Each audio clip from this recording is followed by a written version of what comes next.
Friends, स्वागत है मेरे यूट्यूब चैनल पर। फ्रेंड्स, आज हम आपके लिए एक रियल स्टोरी लेकर आए हैं जिसे सुनकर आपकी रूह कांप उठेगी। तो चलिए स्टार्ट करते हैं आज की स्टोरी। दोस्तों, ये कहानी है रिकी मैगी जी की, जिनका जन्म 1970 को ऑस्ट्रेलिया में हुआ था। उनका बचपन पूरी तरह मिडिल क्लास फैमिली में गुजरा था। टीन एज में ही उनके फैमिली पर फाइनेंशियल क्राइसिस आ चुका था और इसी बीच उनके फादर की भी मृत्यु हो गई। उनके पास पैसे नहीं थे, इसलिए उन्होंने अपनी पढ़ाई भी छोड़ दी और जिम्मेदारी का बोझ उनके कंधों पर आ गया। उन्होंने इलेक्ट्रिशियन से लेकर मछुआरे तक और मछुआरे से लेकर वॉचमैन तक सारे काम किए। इतनी इंटरमेनिशन के बाद उनकी लाइफ अच्छी होने वाली थी। 2006 में जब वे 35 साल के थे, तब उन्हें वेस्टर्न ऑस्ट्रेलिया की पार्ट से एक सरकारी नौकरी के लिए ऑफ़र लेटर मिला। इस ऑफ़र को रिकी जी गंवाना नहीं चाहते थे, इसलिए रिकी जी ने उस जॉब को हासिल करने के लिए वेस्टर्न ऑस्ट्रेलिया में जाना चाहते थे और वे ईस्टर्न ऑस्ट्रेलिया में रहते थे। वेस्टर्न ऑस्ट्रेलिया को फ़्लाइट से जाने के लिए उनके पास इतने पैसे नहीं थे, इसलिए उन्होंने रोडवे से वेस्टर्न ऑस्ट्रेलिया को जाने का फ़ैसला किया। ऑस्ट्रेलिया का मिडल बड़ा हिस्सा बहुत सुनसान है और ये सुनसान होने की वजह से ये रेगिस्तान बन चुका है। रिकी जी ने भी इसी रेगिस्तान वाले रास्ते से जाने का फैसला किया। उनके पास इस सफ़र में जाने के लिए पैक फूड, पानी और अगर गाड़ी का पेट्रोल ख़त्म हो जाए तो एक्स्ट्रा पेट्रोल भी था। मतलब कि रिकी जी अपनी जर्नी के लिए पूरी तरह से प्रिपेयर थे। जब रिकी जी वेस्टर्न ऑस्ट्रेलिया को जाने के लिए रेगिस्तान से अपनी गाड़ी से जा रहे थे, तब रिकी जी को रेगिस्तान में 3 लोग मिले जो रिकी जी की तरह रेगिस्तान से सफ़र कर रहे थे और उनकी गाड़ी खराब हो चुकी थी। इसलिए रिकी जी ने इंसानियत दिखाकर उनको लिफ्ट ऑफर किया, लेकिन उन 3 लोगों ने रिकी जी को किसी तरह से ड्रग्स देकर बेहोश कर दिया और जब उनको होश आया तब उन्होंने अपनी चारों ओर देखा तो उनको चारों ओर सिर्फ रेगिस्तान के ढेर ही दिख रहे थे और पानी का कोई नामो निशान तक नहीं था। उन्हें कुछ पता नहीं था कि वो कहाँ पर है। सर पर सिर्फ सूरज की तपती हुई धूप थी और वहाँ का तापमान 45 डिग्री सेल्सियस के आसपास था। उसके बाद उन्होंने खुद को चेक किया तो उनके पास पैसे, मोबाइल और बाकी का सब कुछ सामान चोरी हो गया था। उन लोगों ने रिकी जी के पैर के शूज़ तक चुरा लिए थे और रेगिस्तान में रिकी जी को एक जिंदा लाश बनने के लिए छोड़ दिया था। उन्होंने इस रेगिस्तान में ना कोई इंसान दिख रहा था और ना ही कोई रोड दिख रहा था। उनके पास सिर्फ 2 चॉइस थी।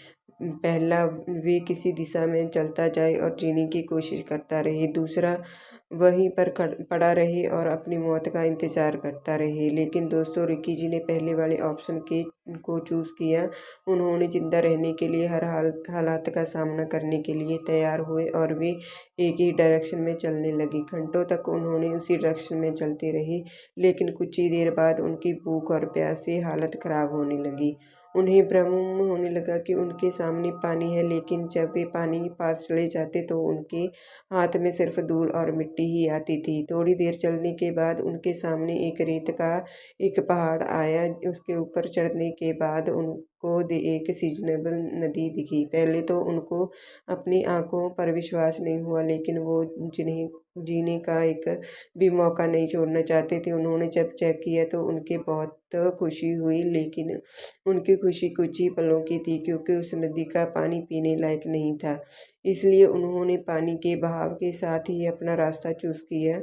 दिन के ऊपर दिन गुजर रहे थे और रिकी जी अब भूल चुके थे कि उनकी रेगिस्तान में रहकर कितने दिन हो चुके थे। दोस्तों, इस रेगिस्तान में रहना जैसे कि ज़िंदगी जीते हुए मौत के साथ सफ़र करना था, क्योंकि दिन में ऑस्ट्रेलिया रेगिस्तान का तापमान 45 डिग्री सेल्सियस के ऊपर चला जाता है और रात में वही तापमान 10 डिग्री सेल्सियस तक नीचे चला जाता है। इन एक्सट्रीम तापमान की वजह से बीमारियों का चांसेस बहुत ही ज़्यादा बढ़ जाते हैं। दोस्तों, बीमारियों के क्या बल्कि मरने के चांसेस 99.99% ज़्यादा होते हैं। लेकिन रिकी जी के पास ऐसी विल पावर थी कि उनकी आगे मौत ने भी घुटने टेक दिए। थे। उन्होंने खुद को जिंदा रखने के लिए हर संभव प्रयास किया। उनके पास रात को ठंड से बचने के लिए कपड़े नहीं थे तो उनको गुफाओं का सहारा लेना पड़ता था। छोटे छोटे गड्ढों से पानी के लिए पानी मिलता था और अगर कभी पानी नहीं मिलता था तो उनको अपना खुद का पेशाब पीना पड़ता था। बहुत दिन गुजर चुके थे और हालात बद से बदतर हो चुकी थी और उनका वजन भी बहुत ही ज़्यादा कम हो चुका था। अब रिक्की जी की बॉडी भी जवाब देने लगी थी और उनको जब लग रहा था कि मैं अब जिंदा नहीं बचूंगा, लेकिन अंदर से एक और आवाज़ उनको ये कह रही थी कि रिक्की तू कहीं ना कहीं इस रेगिस्तान से जिंदा बाहर निकल सकता है। और खुद को जिंदा रखने के लिए उन्होंने सांप, कीड़े और मकोड़े और पता नहीं क्या क्या खाना पड़ता था। रिक्की जी के अंदर वो उम्मीद थी और हौसला था जिसके वजह से वो हर रोज़ वे नींद से उठने के बाद सोचते थे कि आज एक और दिन में ज़िंदा रहते हुए जहाँ से बाहर निकल जाऊंगा। और ऐसी उम्मीद पर वे रेगिस्तान से बाहर निकलने का रास्ता ढूंढते हुए वे एक दिन बिरिंदू कैटल स्टेशन तक आ गए। मार्क किलफर्ट उस स्टेशन के मैनेजर थे और जब रिक्की ने जब उनको आज तारीख कौन सी है ये पूछा तो रिक्की जी को बहुत ही बड़ा झटका लगा, क्योंकि रिक्की जी को ये पता चला कि उन्होंने 2 महीने और 12 दिन एक वीरान रेगिस्तान में अकेले गुजारे थे। इन 72 दिनों में रिक्की जी ने बहुत कुछ टॉलरेट किया हुआ था जिसकी वजह उनकी बॉडी बहुत ही ज़्यादा कमज़ोर हो गई थी। अपने रोड ट्रिप निकलने से पहले उनका वजन 106 केजी था और 72 दिनों के बाद उनका वजन सिर्फ 48 केजी बचा हुआ था, यानी कि वे पूरी तरह से कंकाल बन चुके थे।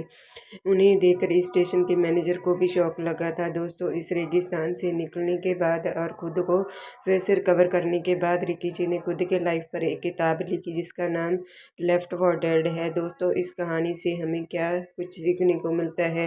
रिक्की जी के पास रोड ट्रिप पर निकलते वक्त सब कुछ था, लेकिन अचानक कुछ ऐसा हुआ कि उसने पास कुछ कुछ भी नहीं था। फिर भी उन्होंने रेगिस्तान में 72 दिन गुजारे। उनके पास खाने के लिए खाना नहीं था और पीने के लिए पानी नहीं था और खुद को कवर करने के लिए भी कुछ भी नहीं था, लेकिन उसके पास दो सबसे बड़ी चीज़ें थी और वो हैं विल पावर और जीने की इच्छा। दोस्तों, अगर आपके साथ लाइफ में कभी कुछ बुरा होगा ना तो इस कहानी को ज़रूर याद करना, तब आपको रियलाइज़ होगा कि आपकी सिचुएशन रिक्की जी की सिचुएशन से कितनी बेटर है। तो ये रियल स्टोरी आपको कैसी लगी कमेंट करके ज़रूर बताइएगा। Thank you.